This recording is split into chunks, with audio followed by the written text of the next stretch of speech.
A história das instituições se confundem, né? Desde os exórdios, na década de 20, com o Conselho Nacional de Trabalho, já haviam sido designados procuradores para atuarem nesse órgão que pertencia ao Ministério da Agricultura, Indústria e Comércio. A contribuição do Ministério Público do Trabalho antes da Constituição de 88, ela existia, porque atuando como fiscal da lei, apontava irregularidades, ilicitudes, defendia já o direito do trabalhador. Eu vi a contribuição que a Procuradoria do Trabalho deu na própria formação da CLT, né? Evaristo Moraes Filho, Arnaldo Susequinde, todos eram pessoas oriundas da Procuradoria do Trabalho. O Ministério Público do Trabalho como um novo personagem na relação processual do trabalho foi importante para um novo modelo da atuação da própria Justiça do Trabalho. E aí, em 1982, apareceu o primeiro concurso nacional de procurador do trabalho. Antes, se entrava na procuradoria um pistolão, deputado federal, ministro, governador, etc. Ex-governador, né? E em 82 resolveram democratizar o acesso ao Ministério Público do Trabalho. Não que as pessoas que tenham sido designadas politicamente tenham feito mau trabalho, pelo contrário, foi um ciclo histórico que se exauriu, né? E nem o concurso público garante 100% de sucesso no êxito dos profissionais, mas sem dúvida é uma evolução. O primeiro grau, a atuação dos procuradores era como curador ali de menores. Nós só fazíamos aqui em Porto Alegre, porque nós não tínhamos nem verba, nós não tínhamos carro, para poder atender. Quando muito a gente atendia a grande Porto Alegre, nós íamos com os nossos recursos. Naquela época, eu acho, até a época em que eu me aposentei, nós não tínhamos mais do que 15 procuradores, 15 colegas. E o Ministério Público tinha uma restrição orçamentária muito grande.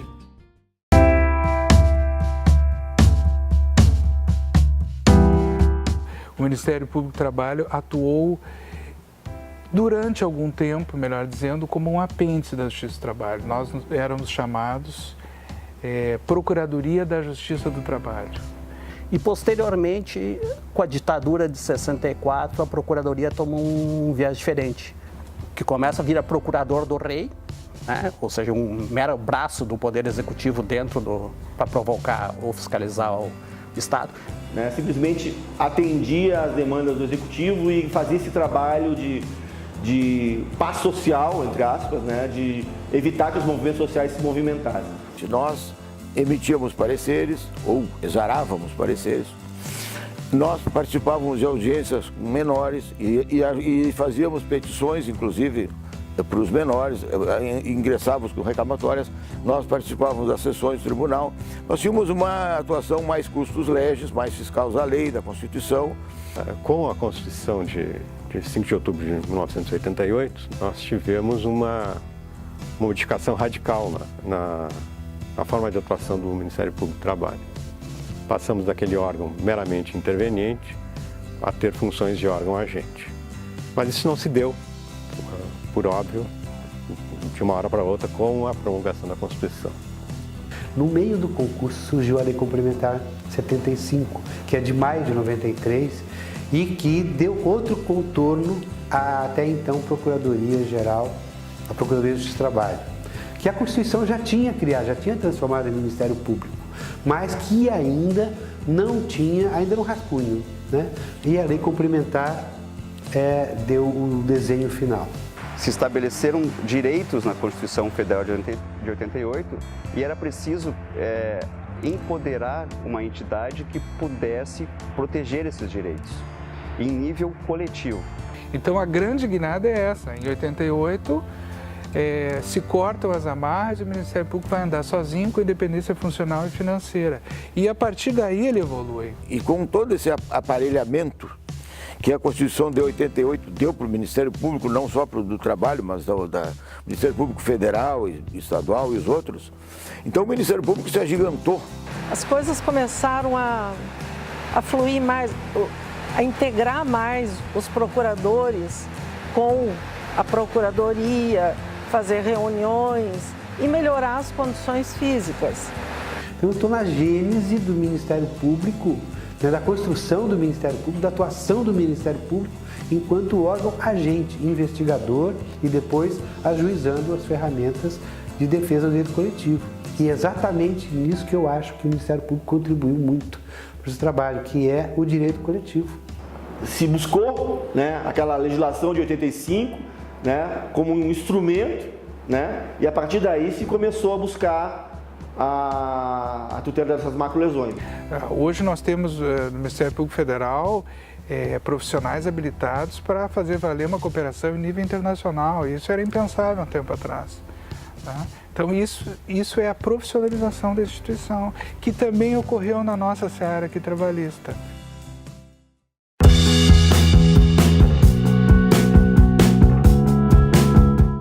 Como é que era essa história de ação civil pública, inquérito civil público, direito coletivo do trabalho? Né? Como é que é essa atuação? E essa era uma pergunta que havia no país inteiro.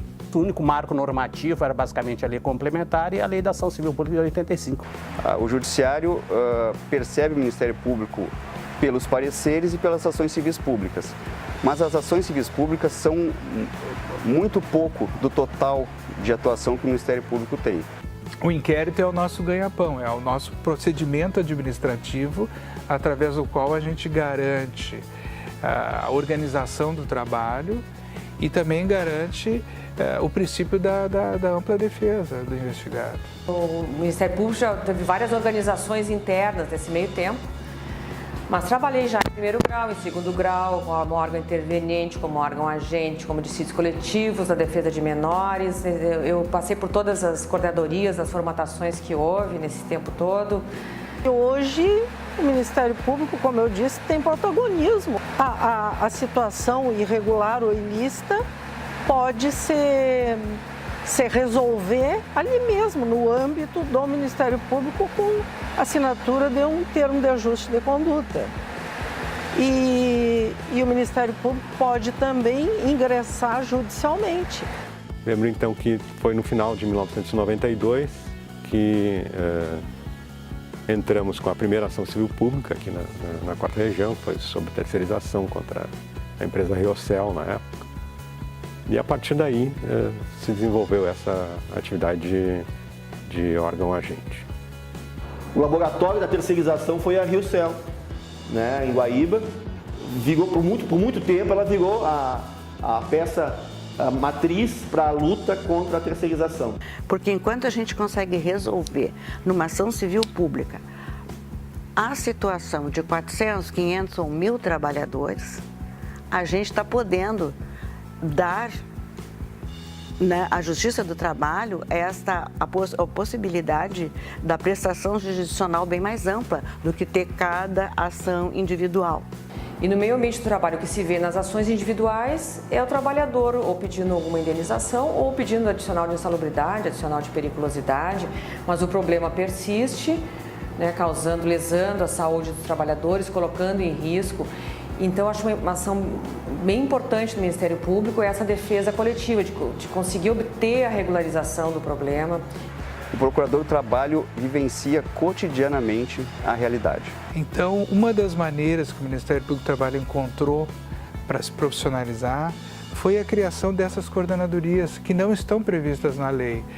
As coordenadorias surgiram no começo do século 2002, por aí. A primeira a surgir foi a de combate ao trabalho escravo. E elas tentam articular no âmbito nacional e estadual as ações do Ministério Público, né? E essa história de projetos com as coordenadorias ganhou um impulso grande. Cada procuradoria regional tem o seu representante nas coordenadorias nacionais. Esse tipo de atuação por projeto, ele valoriza o diálogo.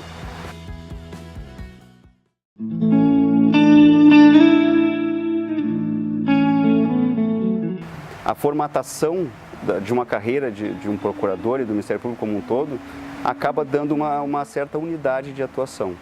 o trabalho infantil que se combate no Maranhão se combate aqui da mesma forma. Aí você não, Jaime, tem um problema lá em Criciúma. Digo, muito bem.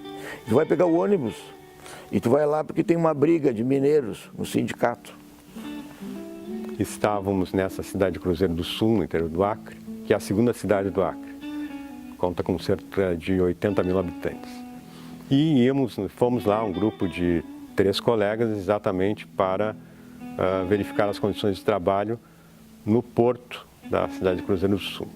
Surgiu uma denúncia de um advogado de que o nono concurso para procura para juiz do trabalho do TRT da 14ª região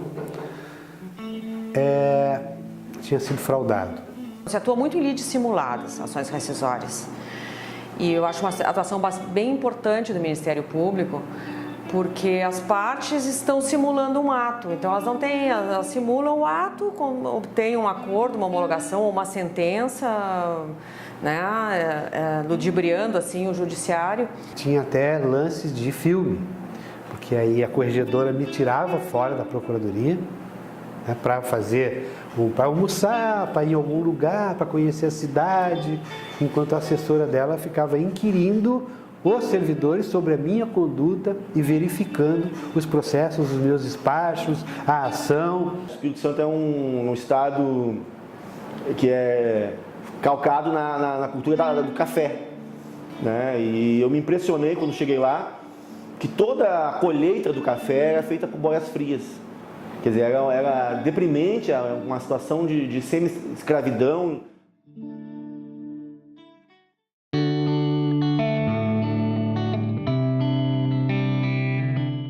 A nossa associação do Ministério Público, quando foi criada, metade mais ou menos dos anos 80, eu fui lá retirar ela de uma gaveta empoeirada, ela era dos anos 70, e eu digo, não, vamos reativar. E aí ela foi criada em 1980 e poucos, e aí a Associação Nacional do Ministério Público do Trabalho, antes, era uma associação mais corporativa, ela defendia mais os interesses dos procuradores. Que no início não se chamava NPT, se chamava Associação do Ministério Público, AMP, junto à Justiça do Trabalho, JJT. Essa era a sigla.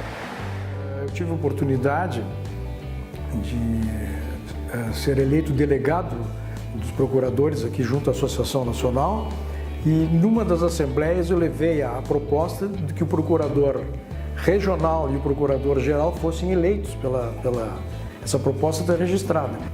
Mas houve uma evolução muito grande lá para cá e hoje a associação tem um papel extremamente importante. É uma das poucas associações em que tem quase adesão de 100% dos procuradores. Então isso dá muita legitimidade para a direção da associação e também provoca uma participação muito grande. Muito acompanhamento para ver como está evoluindo essa legislação que está sendo processada, gestada, enfim, né? Nos conselhos também faz defesa de muitos interesses da nossa instituição perante o Conselho Nacional do Ministério Público, o Conselho Nacional de Justiça. Então tem um trabalho muito, hoje, bastante importante, bastante largo e um trabalho bastante adulto. Ela tem uma atuação bem forte, que transcende a atuação da defesa dos procuradores. E o Ministério Público do Trabalho, enquanto instituição, junto com a Associação Nacional dos Procuradores do Trabalho, estabeleceu uma defesa da legislação social. E a memória é uma coisa interessante, né? A memória é o lugar onde as coisas acontecem muitas vezes. E as pessoas e as coisas, elas não se vão. Elas ficam encantadas. Atuar no Ministério Público do Trabalho foi a minha realização profissional.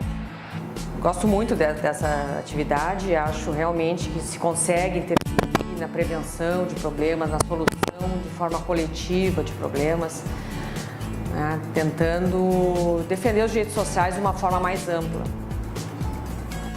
O Ministério Público pode tomar iniciativa, pode interferir na realidade de uma outra maneira, não só judicial, mas também política e administrativamente.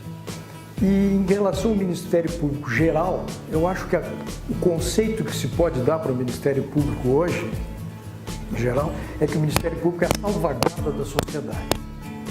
O Ministério Público, nessa sua nova face, ele é muito recente, ele é da década de 90 e nós temos muita carência em relação à história do Ministério Público. Estamos aos poucos construindo esse histórico, mas quero dizer que o Memorial do Tribunal Regional do Trabalho, realizando esse projeto com o Ministério Público, vai nos trazer um grande aporte para que a gente possa, aos poucos, ir construindo essa história. O Ministério Público do Trabalho só tem a agradecer esse projeto e parabenizar.